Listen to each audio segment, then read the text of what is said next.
E aí galera, bem-vindo ao Descomputando. Dando sequência aqui nas videoaulas relacionadas às funções, eu vou fechar o assunto falando de função com retorno e que possuem parâmetros, tá? Quando eu estou no meu main ou algum trecho de código que eu preciso chamar uma função que tem essas características, a chamada comum dela é assim, né? Eu tenho uma variável que vai guardar o retorno, essa variável vai ter um tipo, né? O tipo dessa variável tem que ser o mesmo da função que eu vou definir num outro arquivo ou acima do int main e assim por diante. Depois do lado direito eu tenho a chamada dessa função passando os argumentos que eu preciso para que essa função realize um cálculo, alguma coisa, beleza? Quando eu vou realmente programar a função, novamente eu vou ter aqui o tipo dessa função, né? O nome dela e a definição dos parâmetros. Lembrando que quando eu vou programar a função, os parâmetros eu preciso informar aqui o tipo desses parâmetros, né? E a ordem desses parâmetros devem ser respeitadas quando eu passar lá a chamada dela, para que eu consiga mapear cada parâmetro no seu lugar correto. Obviamente, o tipo da variável que vai ter o retorno dessa função tem que ser o mesmo tipo da função, né, para não ter problema. E já vamos direto para o Code Blocks para tentar abordar esse assunto de maneira direta.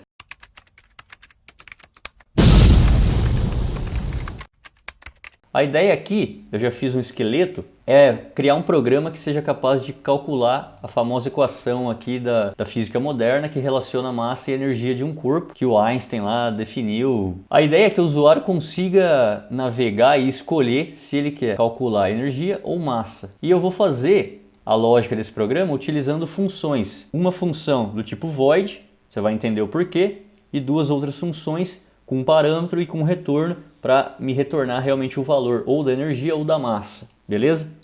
Então qual que é a ideia? Eu vou só, no main aqui, eu vou só escrever uma frase, uma firula para indicar o que esse programa faz. Qual que é a ideia? Toda a lógica de escolha do usuário eu vou jogar numa função do tipo void que não tem retorno, que eu vou chamar ela de init. É muito comum vocês verem funções chamadas init em programas, tá? É uma convenção para realmente falar assim, ó, o meu programa ele começa, inicializa nessa função aqui. Então, é uma chamada seca, caracterizando uma função void sem retorno. Se você tiver dúvida, olhe os vídeos anteriores aí para ficar claro para você, beleza?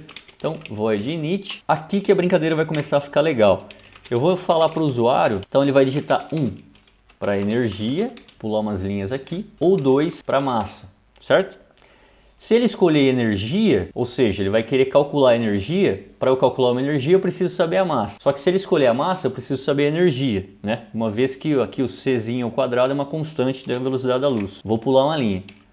Vou digitar a escolha do usuário. Essa escolha eu vou definir como inteira e vou chamar de OP. Beleza. Aqui que eu vou fazer a lógica. Então, se o meu OP for igual a 1, calcula energia. Beleza? Eu estou fazendo meio por partes aqui, pode parecer estranho nesse primeiro momento, mas eu vou finalizar, só estou tentando mostrar para você a lógica desse programa. Se não, se o meu AP for 2, calcula massa, beleza? Se não, entrada inválida. Ou seja, se ele digitar qualquer número diferente de 1 ou 2, a entrada é inválida. Aqui que a brincadeira começa a ficar bacana. Vou definir as chaves aqui para ficar algo mais familiar para você. Então, ó, comecei a estruturar meu if else aqui tranquilo, né? Se eu digitar 1, eu quero que uma função calcule a energia. Se eu digitar 2, eu quero que uma função calcule a massa. Qual o nome dessas funções? Justamente a que eu acabei de escolher aqui, ó. Essas duas. Se eu digitar 1, eu vou calcular a energia. Para eu calcular a energia, eu preciso saber a massa. Então, informe a massa. Essa massa vai estar em quilo, tá? Porque a gente vai trabalhar com um sistema internacional de unidades, né? Cin, variável m. Vou dar um float m aqui, ó. Tranquilo? Sem problemas. Vou copiar esse carinha, jogar aqui para baixo. Só que aqui agora eu tenho que informar a energia, porque eu quero descobrir a massa. E a energia a gente trabalha em joule. Então, E. Beleza? Agora que eu sei qual a massa do meu corpo, agora que eu sei qual a energia do meu corpo, eu preciso passar essas informações para as nossas funções. Aí que entra a passagem de argumento para função, tá? Essa linha caracteriza uma chamada de função seca, sem parâmetro, sem retorno. Agora a gente vai modificar ela com a finalidade de ela receber a massa. Além disso, eu preciso também saber a velocidade da luz, que eu vou definir como um Czinho aqui. E esse Czinho eu vou definir aqui em cima, C, tá?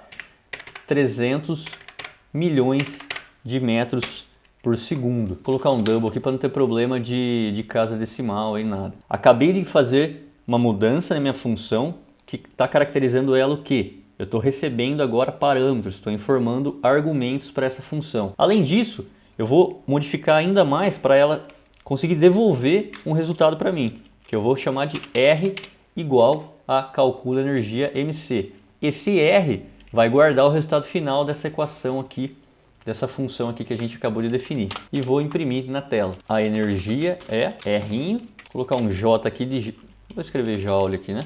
Essa modificação, lembra que está caracterizando uma função que tem parâmetro e tem retorno. Vamos voltar aqui na nossa cola. Me inspirei exatamente nesse exemplo aqui de forma de chamar a função. Vou fazer o mesmo para aqui embaixo, só que agora eu vou passar E e C e vou exibir na tela a resposta desse cara. Beleza, show de bola. O que está faltando? Eu não sei quem é R, então eu preciso criar uma variável R para guardar o resultado. Aí que começa a ficar legal. Eu já tenho a chamada da função, já defini os parâmetros, os argumentos que ela vai trabalhar, já sei que a resposta vai ser atribuída à variável R, já imprimi esse R na tela aqui embaixo. Então, em linhas gerais, parte do nosso problema está feito. Só que se eu executar esse cara, eu vou obter um erro bem nessa linha. Se eu comentar essa linha, se eu executar de novo, eu vou obter um erro na outra linha que tem uma outra chamada de função, porque ele não sabe quem é essa função. Agora que entra a parte da gente programar a nossa função, que sempre é acima do main, né? Que daí dá para a gente programar já com o corpo dela inteiro. Então lembrando, isso caracteriza uma função com retorno e com parâmetro. O meu R, que tipo que ele é? Double. Então a minha função tem que ser double também. Qual o nome dela? Calcula energia. Quando eu estou programando a minha função, lembra que eu preciso especificar certinho os tipos dos parâmetros que essa função vai ter. Então o meu M é float, então aqui tem que ser float também. O meu C é double, então aqui tem que ser double também. Essa equação aqui me dá um resultado. Esse resultado eu preciso guardar ele em uma variável, que eu vou chamar aqui de double resultado.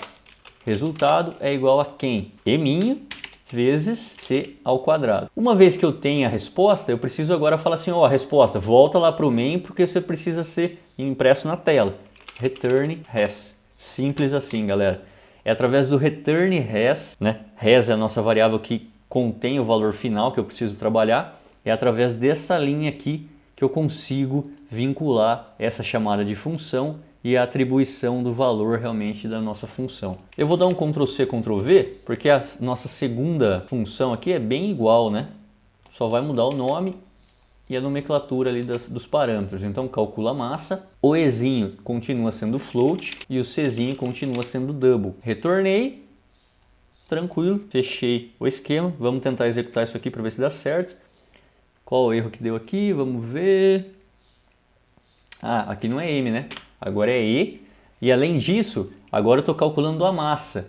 Eu preciso manipular essa equaçãozinha aqui para eu definir a massa. Então vai ser E dividido por C ao quadrado. Tranquilo. Alterei, vamos executar. Executou. Olha que legal. Lembrando que inicia no meu main. O meu main tem uma chamada de uma função void sem retorno, sem parâmetro. E aqui a lógica do nosso problema começa a aparecer. Quero calcular a energia. Para eu calcular a energia eu preciso de uma massa. Eu vou definir aqui 10 quilos. A energia de um corpo de 10 quilos, olha isso aqui, ó, é 9 elevado a 17 joules. É joule pra caceta. Vamos executar isso aqui de novo. Agora eu quero calcular a massa. Eu vou informar algo próximo daquilo que a gente obteve lá para tirar a prova, né? Então vai ser 9 seguido de 17 zeros. 6 e 7. Enter. A massa é 10 quilos. Beleza? Se eu digitar qualquer coisa diferente de 1 ou 2, por exemplo, um 5 aqui, a entrada é inválida e a gente fechou a nossa discussão de funções com um programinha simples, mas eu destrinchei ele em várias funções aqui para você ter a ideia de como trabalhar com isso aí. Eu espero que vocês tenham entendido. Só para fechar, eu fiz um esquemático tosco aqui no Paint para você entender o que acontece, né? Quando eu encontro a nossa chamada característica aqui da função, essa chamada da função remete lá ao código externo ou a função que está lá acima do seu int main e assim por diante. O P1 e o P2 aqui é mapeado por posição. Ele executa o que tem que ser executado e me retorna através do return o valor final. Esse valor final é então retornado para cá e atribuído à nossa variável que a gente definiu lá no main ou em alguma outra linha de código. Eu vou ficando por aqui. Qualquer dúvida, por favor, postem nos comentários aí. Dê um like, ajude o canal a crescer aí e obrigado pelo feedback positivo de vocês. No próximo vídeo a gente vai começar a trabalhar um pouquinho com struct, tipo abstrato de dados.